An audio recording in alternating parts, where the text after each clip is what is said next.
everybody, it's Jonathan Harmon with the J. Harmon Home Team, powered by Keller Williams, with my new friend Rob Mitchell. Mr. Mitchell, how are you, sir? Doing wonderful. Thanks for having me. Glad to have you. And Rob is the county tax assessor. Property assessor. Property assessor, thank you. Sorry, I got to make sure I get that right. And so, in a nutshell, what does the property assessor do?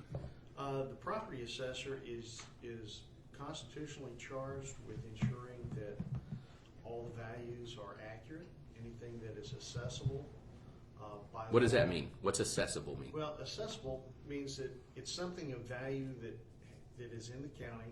The Constitution of the state of Tennessee says that all property, real, tangible, intangible personal property, will be assessed for taxation purposes to fund local government. Okay. So we're charged with discovery, we're charged with location, we're charged with making sure that the values are accurate, that they're completely recorded, they're turned over to the trustee.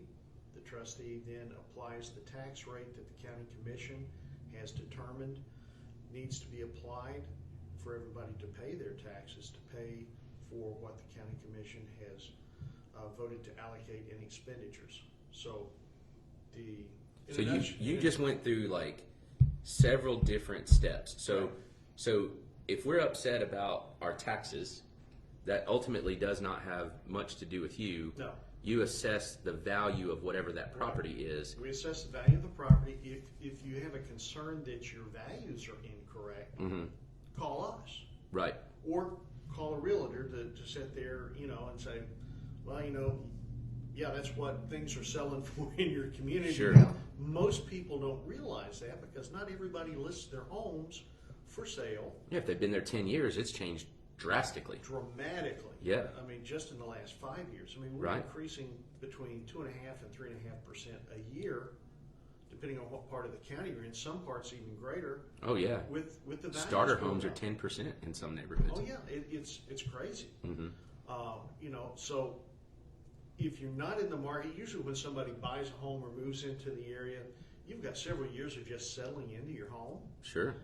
You're not looking to move again, so you're not really watching what the market values are doing. You're just trying to pay your bills. Yeah, right. Yeah, your last snapshot was when you purchased. Right, and you'll get these notices coming in that most of the time, if you're not looking at it, because you're making your mortgage payment, and your mortgage payment is escrowing your tax bills, and every now and then in February you'll get someone saying, "Oh, my mortgage payment has changed. What's going on?" Well, could be your insurance has changed because that's generally escrowed.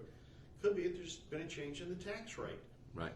There won't be a change in your assessment value unless you do something to your home every 4 years. Only once every 4 years do we go out and take a snapshot of your property, and then we will send you out an assessment notice saying, for tax purposes, this is not a tax bill, which is usually why people throw it away. This is what your property is valued at for tax purposes. So when you do the reassessments every 4 years, for some reason I had in my head it was every 2, so that's good to know. Yeah. When you do that, you re-evaluate market value of that home. Right. Whether anything's changed on the property or not, you say, okay, here's where it was, here's where it is, or occasionally it goes here's down. where it is. Yeah. Right. Well, and we'll take market sales. When you guys go out and you sell a property, that affects our package of sales that we use to evaluate what the market value is for an area. In different areas, as you know, will change. They'll go up. They'll stay relatively level. Sure. And then what we do in a revaluation year is we split the check. Say everybody goes out to dinner, and I order a hot dog, and you order a steak, and you order surf and turf. And that sounds about right. Yeah, right. Yeah. And then the bill, if he's footing the bill. and then the bill comes, and, instead of all of us taking the bill and just throwing in each amount, breaking it a third, what the assessor's office does, we're like the waiter, we come, we break out the check, and we'll say, well, you got a hot dog, you're going to pay $3. You got a steak, you're going to pay $10 or $12, and you got a $25 bill. That's what the revaluation and equalization does. It sits there and it makes sure that everybody is paying their fair share of what the tax bill is for the county. So that when the tax bill comes out, now that doesn't mean that the price of a hot dog isn't going to go up. Mm-hmm. If the county commission determines, we need to charge more to keep our restaurant operating, so we're going to have to charge $5 now for a hot dog, and we're going to have to charge $15 now for a steak. But surf and turf, the market's a little down here on lobster right now, so maybe we only going to have to charge $17.50. That accounts for the demand. Maybe more people are buying hot dogs, so the price of the hot dog goes up, but fewer people are buying lobster, so yours, relative to the entire bill that's presented, lobster's cheaper right now. And actually, from a market perspective, that's absolutely true. What's happening? I mean, so you look at a house that's 1,200 square feet right now, and the market has absolutely blown up on those. We can't keep them on the market. Period. No, you right? can't. But where everybody's building right now is that 350 to say 450 price point, and there's tons of inventory. So as far as the growth goes, the starter home looks like this if you plot it out, and that kind of first or second move up home is like this. They've Right. gone up, but not nearly. Not like this, the starter homes. Mhm. And that's what we try to do. We split the check. We really don't get too involved, except personally having to pay it myself. Right. I Yeah. hate my hot dog going up to $5. Yeah. But we just want Better to be a darn good hot dog. Yeah, it better be good. We want to make sure that the value is correct. Now, transparency is very important. That's Absolutely. why we've updated our website. We're fighting to get new tools. We're excited to know that we will be getting a comper, which will allow you to pull up your home and look and see the actual comps that we use to determine your value. So it's That's not awesome. as nebulous. Yeah. Yeah, Because a lot so of people are like, okay, how did they get this? how did they get it? Right. And it's not that. I mean, there is. No. Here's There's a what I tell formula people. to it. Sure. There's a formula to it. So when I first got into this business, I used to butt heads with appraisers all the time, Mm-hmm. right? Because I didn't understand what they were doing, to be perfectly honest. And what you start to realize is that when you're talking about market comparables to arrive at a value, there's a little bit of science to it, right? A little bit of mathematics and a little bit of science. There's a lot of artistry to that as well. There is. Because the only way to truly compare two properties is that the properties are the same, Identical. Mm-hmm. Right. right? And that Doesn't happen. it doesn't Right. exist. Use a market comparison approach. There will be things that one property will have on a market comparison that another one won't. You have to know how to take off. Well, this one has 3 bathrooms, and this one looks a lot like it, but it's got 2.5. 2.5. What's Right. the Gotta make What's that the tub adjustment. worth, What's the tub Yeah. worth? right? Or this one's a 2-car garage and this one's a 3-car garage. This one was built in 1999, and this one right here was built in 2005. So What's you the have difference? the time value that That's you right. have to figure. That's in. right. A little There depreciation. is accumulated depreciation that adds. into it. Absolutely. And what's crazy is, let's take the garage example, right? 2-car versus a 3-car. In Berkshire, that might be worth $10,000. Right. In what's another subdivision? Triple Crown Farms, that might be worth $20,000, right? So we just it does adjust, and that's where the artistry comes in. And we're truly someone that knows the area, understands the market, is plugged into the market, has to be involved in that process. Right. And you have to make sure that our goal is customer service. I think that's very important. Understanding who you serve. It is. It's public service is service. That's right. We serve. That's the only reason to have a government office or a government agency is to serve. You won't get voicemail when you call our office. Ooh, Because- is that a challenge? No. Call during It- business hours. Oh, yeah. In a lot of government offices, that's the first thing they do is, you'll have a menu that you have to go through before you can get to a person. Right. Well, I know personally for me, When I call a government office, it's because I have a problem, and the last thing I want to do is have to navigate voicemail and have to wait. Oh, it's so frustrating. I want to get somebody that's going to help me. Yeah, you don't call and tell them a good job. No, I have a problem. Now, we also have a chat function on our website, so if you're at work and your wife calls or your husband calls and says, you know what, check on this, you can say, okay. You can key it in on your computer, you can pull up the chat, you can send a quick message to someone in our office, they can look up the information, they can send it right back to you, attach a file, whatever you need. Oh, that's spectacular. And nobody has to know. You're not sitting here on the phone and somebody's going, Hey, I think our house is worth. yeah, Yeah. so-and-so, and everybody in the office knows about it. Yeah. You simply key it in, it gets over to you. You get the information that you need to live your life. Yeah. And that's what government service is. That's awesome. You may be the most tech-forward office in county government. Outside of the Office of Information Technology, the Comptroller of Tennessee will tell you this is the most technically complex office in all of county government. We're the most regulated. We're the only office in county government that has an entire division at the state for oversight of the office. The only one, not the sheriff, not the trustee. That's great. Not the Yes. sheriff? That's crazy. So Nick Howell, I don't know if you know Nick or not. Nick's an awesome dude, but he just said he can't wait to see the system where you can pull up the comps. His little side note on him, his dad is an appraiser. Okay. And Nick does a lot of flips and things of that nature, so I'm sure he is chomping at the bit to have that at his disposal. My long-term goal is to have complete transparency and have a single website. It's out there. We went to the county commission. We didn't get approved for all the funding to provide it. But what this website will do when it's fully functional, now you can get a lot of stuff off our website right now. Sure. But this is our website on steroids. You'll be able to go, and if the county commission is implementing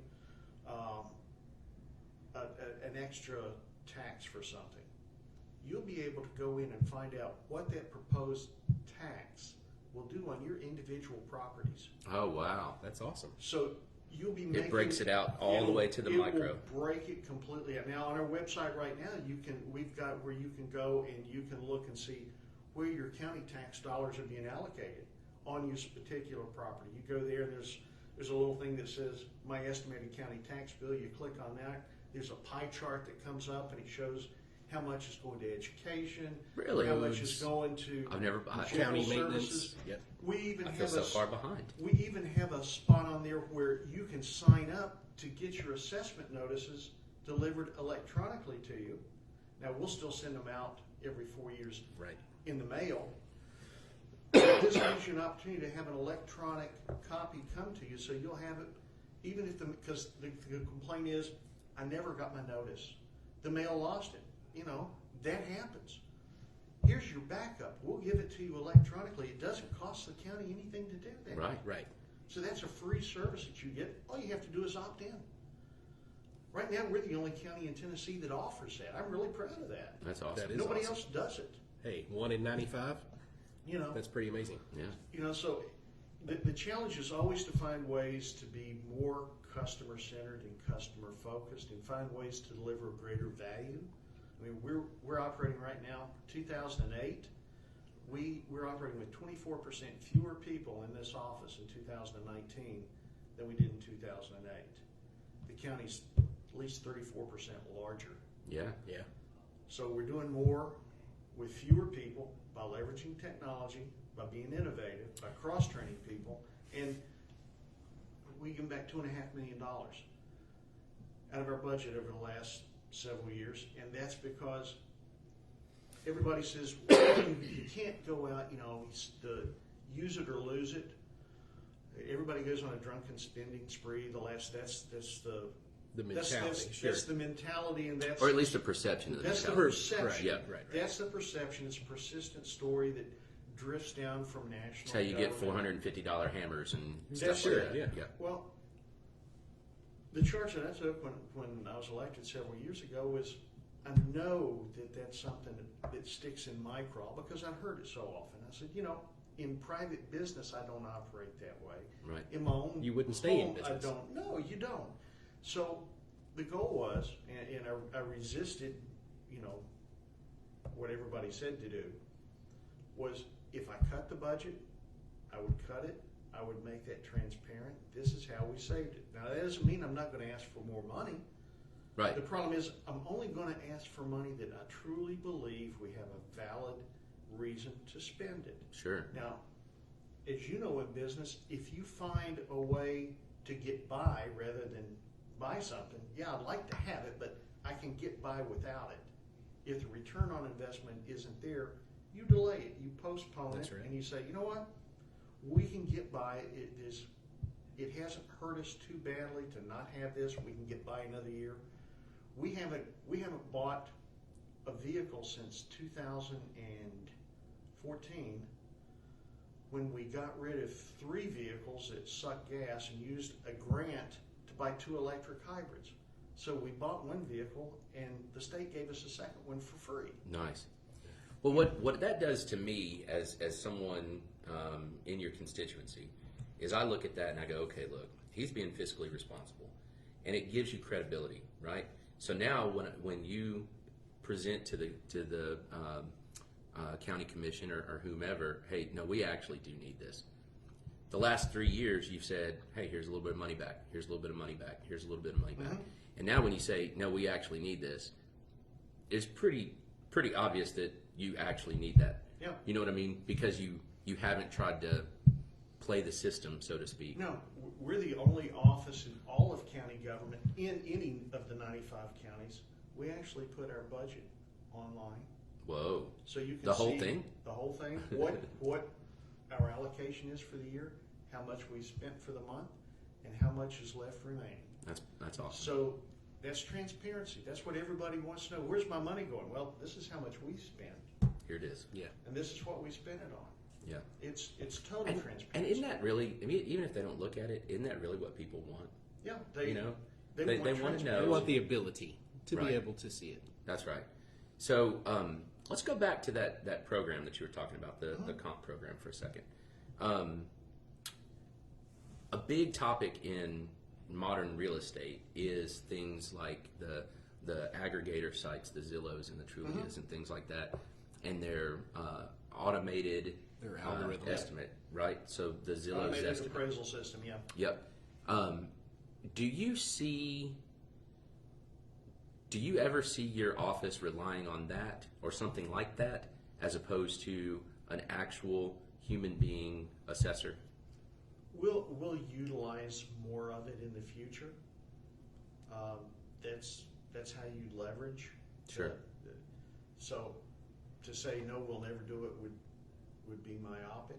You know, we wouldn't know. Our goal, and now you'll always have to have a person. There's no way you can do any of this without having because there are judgment calls. Sure. You don't get that from a machine, not yet. There may be a day when we do have machines that can make judgment calls. And that's almost scary to think about. It is. You know, that's getting into AI at the deep sense, where you know it walks up and you have Terminators coming in. Right, exactly. It's days of Skynet. Yeah. You need that intuition of a person right now Right. to be able to say yay or nay. You know, Well, I mean, how do you make a judgment call on condition, for example? Right. Right. You can't do that with a computer. no, now mathematically you can get a pretty good idea of a neighborhood based on past sales, Sure. which Unless there's not been any past unless sales. there haven't been any. But that's what mass appraisal does.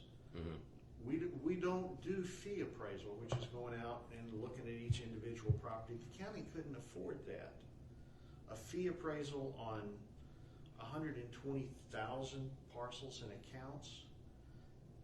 You'd have to have an army of Yeah. appraisers. We'd have to have a lot more folks than we have. Mhm. We'd have to have a much larger budget than we have. Right now, our budget is less than it's less than 0.1% of the entire county budget. Wow. Yet our office makes possible 40% of the county's The county expenditure. Yeah. comes from the work of an office that does this less. So can we get better numbers? Yeah. We can always do better. the balance is determining how much more should you spend and what's the return on that expense. Right. And that's, If your ratio is currently like this, right, income versus expenditure, if we do this, do you get this? yeah, It's kind of like that old saying: "Do you step over a dollar to save a dime?" right. You know? Right. I've And- never and heard that's that, it. but I like that. And that's why it's important to make sure that you have clear vision of where you need to go and what you want the county to become. Mm-hmm. There's going to come a time that there'll be somebody else in this office, and I wish them well. Hopefully they'll come in with a vision of what needs yet to be done. I'm not ready to leave yet because there's so much. There's so much more. I told somebody they always ask, why did you want to run for this job? Well, I was asked to run. I told them no twice before I ever did. Well, now, what did you do before I public was an service? insurance agent. I had an insurance agency in Nashville for 15 years. Gotcha. Over in Donaldson, and I told them no twice. Mm-hmm. And then I ran, and I ended up winning. Being a public servant is a hard role to fill. It's a blessing. I get here about between 6:30 and 6:45 every day, and I leave somewhere between 4:30 and 5:30 every day. Mm-hmm. And I said, "Why do you get here so early?" I said, "Well, there's a lot to do, But the day that I come in through the door, and I sit, I can't think of anything that we need to improve or do better. Then that's the time that any public officials to say, you know what, it's time to You've run your course. get somebody else in here that can pick up the ball and carry the baton the rest of the way. Because it's a relay race. Government service is a relay race. As long as there is a public to be served, there'll be somebody carrying the baton. It won't always be the same person. And the person that's carrying it for that moment, they may think that they've got their day in the sun and they're the greatest thing, but as soon as they pass it off, nobody's going to know who they are, what they did. Mm-hmm. They won't. The only thing we can really hope for is that we've created a system and a process of doing things that lives beyond our tenure. Mm-hmm. And if we've done that, if we've changed it and we've made the community better for it, then that's what I think we should all do. That's Everybody success, should strive right? to do. Yeah. And at the end of the day, say, you know what? It was great being here. And we did some great things. Nobody will remember them because when you've made big changes and they become part of the system and the way things are done, nobody remembers how you did it before. It just becomes, well, It becomes the norm. yeah, it's always had that. Well, not exactly. Point of interest. Since this is the 100th anniversary of women getting the right to vote, Mm-hmm. most people don't realize that the very first female property assessor is from Rutherford County Like in the country? in the state, In the state? in the state of Tennessee. And a lot of people don't know that Tennessee is the state that ratified It the ratified the They right cast to the vote. right to vote. the deciding vote. And it came down to the Speaker of the House in Nashville that broke that deadlock. Very nice. Another point of interest. But tell us a little bit more about Rob. Yeah. Who Rob is. You a native Jeez. Rutherford County? No, I'm a retail. I tell everybody I'm a retail gypsy. My dad was in retail, so we would move. Gosh, there for a period of time, we were moving every 6 months, and people thought that we were in the military. I said, no, we're retail gypsies. My dad would be transferred from one store to another, and we lived all over. We lived in Tennessee since '74. Graduated from Franklin High School in '76. Started in TSU. Paid my way through college working at the old service merchandise. in Oh, Nashville, wow. over on Nolensville Road. I Yeah. worked in the warehouse, and then I worked in jewelry. After that, after I graduated, ended up going to work for sales over at Hickory Hollow, and I went managed sales in Columbia, and I went back to service merchandise as a diamond buyer, and was there for a few years.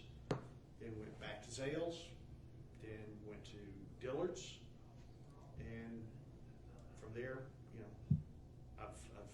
I have sold pizzas for Kraft Foods, so I mean, And then we got into the insurance business. Yeah. And the one thing that was uniform was customer service. Mm-hmm. When you're selling jewelry, it's all about the service. That's right. You lose business in sales the same way you get business. If you compete on price, Sure. as soon as someone has a lower price, You're done. you're done. Government service, the only thing we have to offer is service. Mm-hmm. So our focus has to be on how to best deliver the best service to our customers. And our customers are the citizens of Rutherford County. Anybody that comes in contact with Rutherford County government, they are our customers. And we owe it to them to deliver a value to them, to be polite, to be informative, to always follow the law. But even when we can't give somebody what they may want or think they deserve, give them courtesy, give them compassion, and give them an honest process That's consistent. It's consistent. This is what we have to. This is what we can do. Right. And here's why you can't have what you want. Right. But I feel you. Yeah. But Here's the process that we have to go through. I don't have the authority to do X, Y, or Z. mm-hmm. But if you want to have X, Y, or Z happen, here's the process that you need to follow, and someone else determines that. Exactly. And we'll assist you however we can, and we hope that you're successful. Mm-hmm. Because our goal is not to, as some people would say, we're not here to stick it to somebody. We're not here to defend a value. Our job is to get the correct value, Right. regardless of what it is, and to follow the law. One of the things that we face a lot of times in pricing homes is the difference between, I guess you could say, marketability and value, Mm-hmm. right? And so we run into that when we talk about pricing as a strategy, as part of your sales strategy. And then when we get to the appraisal process, right? So there we go. You got a beautiful swimming pool that you spent $80,000 on, right? Mm-hmm. Does that mean that your house, your property, is now worth $80,000 more dollars? Right. I understand that you Yeah. spent that, right? But that does not raise the That's right. value of your home. And in fact, in some cases, it might not raise your value at all, and it could even detract a little bit, possibly, Right. right? And that's is mind blowing for people to try to wrap their brains their around. head around, yeah. And that's I butted heads with appraisers for years because I didn't understand that. Right. And how do you guys, when somebody calls and you've raised the assessment on their property, as has happened over the last years, but that's not a bad thing, right? Right. It's bad in that you pay a little more, but it's good in that your property's value has gone up, right? Right. Well, and you may not pay more. Right. In a revaluation year, they have to calculate, the county has to produce a revenue neutral rate, and they do that by saying, based on the property that was here the year before a reappraisal, Mm-hmm. and the value of that property on the revaluation year, there cannot be a windfall to county government simply because the values went up. That's interesting. I didn't know that. I didn't know Did that you know either. that? I didn't know that. So what will happen is So the value- total pie has to stay the same. total pie has to stay the same. So a revenue neutral rate will be calculated. That's why a lot of times in a revaluation year, which happens to also fall on the same year that the county commissioners are elected, the rate will drop. Mm-hmm. Well, the rate drops to be revenue neutral. The county does not have to, or the cities do not have to adopt that rate. They just have to calculate one, and for transparency, tell the citizens, this is what the revenue neutral rate is. Now, if based on what the county or the city needs to spend for things that they believe they need to have and need to provide, if there's a shortfall, then they just have to have a public hearing and say, the revenue neutral rate is X, but based on what our expenditures are and our projections of income, we need to adopt a rate Y. which just happened. Well, Well, they did it Yeah. a year later. Yeah. They adopted a revenue neutral rate, raised it, and then the year following, they raised it back up. They could have done this on the same year, Mm-hmm. but they didn't. They could have kept the rate the same and simply said, our rate is this amount, this is what the revenue rate is, based on our projections of expenditures, we're gonna remain and keep the rate the same. We're not gonna adopt the revenue neutral rate. And then you just keep the rate the same. They haven't raised the tax rate in that instance. They would have actually raised taxes, but they would have Right. raised the tax rate. Oh. Well, I got another question for you too. When somebody goes and looks at their assessment on your website and they see information that's incorrect, how important is it and how does somebody go about contacting your office to make sure it's right? Sure. I mean, we run into probably the biggest one, square footage, Mm-hmm. or number of rooms when you look at that breakdown. So, I mean, of course, if they update it, that could change their assessed value. But how important is it that that information's right From your perspective. from your perspective? I mean, Well, from ours, we of I mean, course- we always want to get it right. Now we measure from the exterior, we don't measure interior. And so when you get into two-story homes that are tucked under a roof, that gets a little It tricky. gets a little tricky because sometimes we won't have access to it, so, Mhm. you know, we have to estimate what the square footage is up above.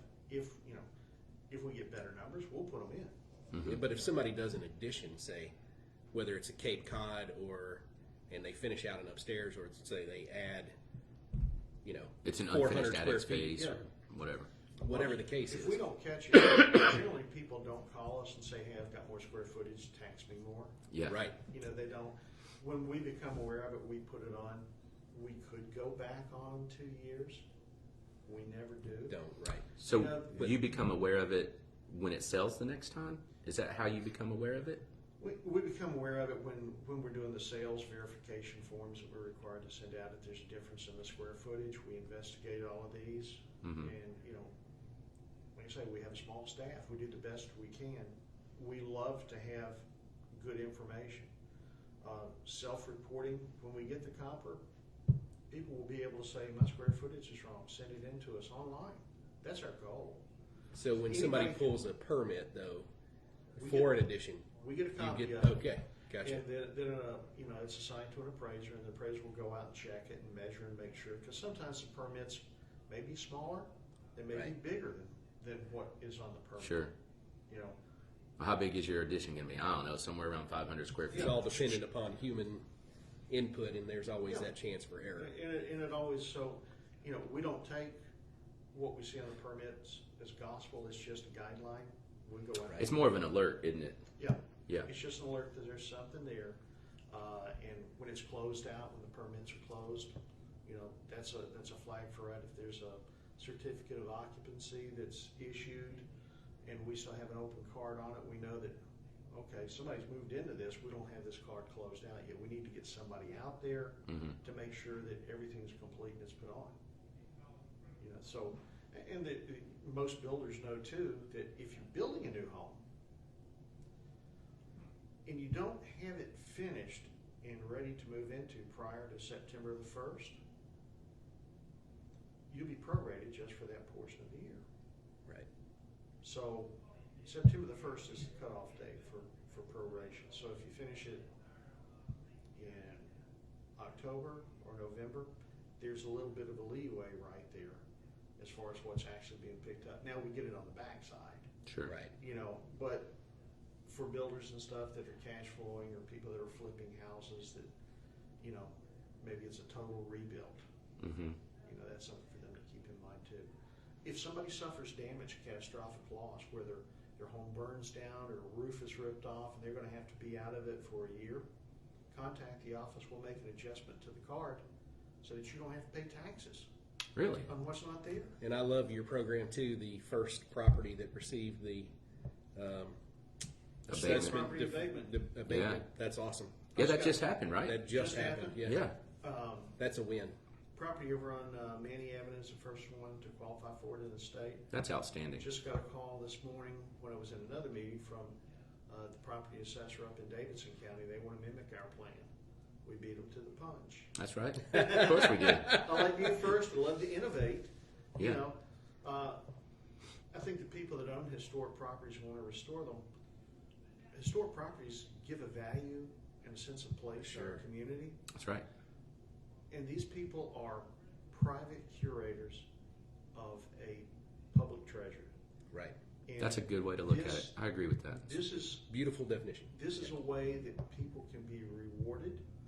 They can, for Well, subsidized, right? And helped. it assists them, and is it a huge amount of money? No. No, but any little bit helps. It's some recognition that there's a value to the community, and the community is recognizing that and saying, you know what, you're doing all this for us. The least we can do is these improvements that you're putting on, we're not going to value for taxation for at least 10 years. Right. Sure. If it's a total restoration, 15 years. Well, and here's the thing, and this is, I've had this lesson taught to me on multiple occasions, is if you do that tax abatement and it saves me $400 a year, right? $200 a year, whatever, and it's for 10 years, okay? So now we're looking at, $2,000, right? That is practically nothing when you look at the total size of the bucket for Rutherford County. But that's a big deal potentially to a homeowner. Yeah. And again, it's simply the fact, hey, we're in this with you. Right. It is a binding opportunity for people to the community and to preserve a house. I think it's fantastic. Yeah. It's a service mentality. It goes back to what is available to legally provide services to the people in our community. That's all it is. I think that's great. Yep. I know you have somewhere else to be shortly. But we do really We do tend to appreciate- talk a little long sometimes. So We appreciate you taking the I time to see appreciate us you today. having me here, and appreciate the coffee. yes, sir. This is from Brass Horn Coffee. Have you been there? Yeah, I've been there. It's Today is good my coffee. first day, and this is my second cup from there. So Well, you're really happy. I am a fan. So go check them out. But Rob, it's a pleasure meeting It's you. my pleasure. Yeah. And Thanks, Rob. glad to have you at the Thank you so helm. much. And it is election year, right? Yes, it is. So I told you could have 30 seconds of vote for me stuff. So Keep What- Rob on the job. Rob on the Keep job. Rob on the job. I love it. Just here to serve and love serving, and our doors are always open. And if you can't get us by the door, send an email, send a chat. We're here to help. You said chat, not check. Right. Chat. Okay. Chat. Just making sure I heard that right. That's the chat function online. Yes. Very good. Thanks, Rob. Appreciate you. Thanks, everybody. Have a great day. Bye-bye.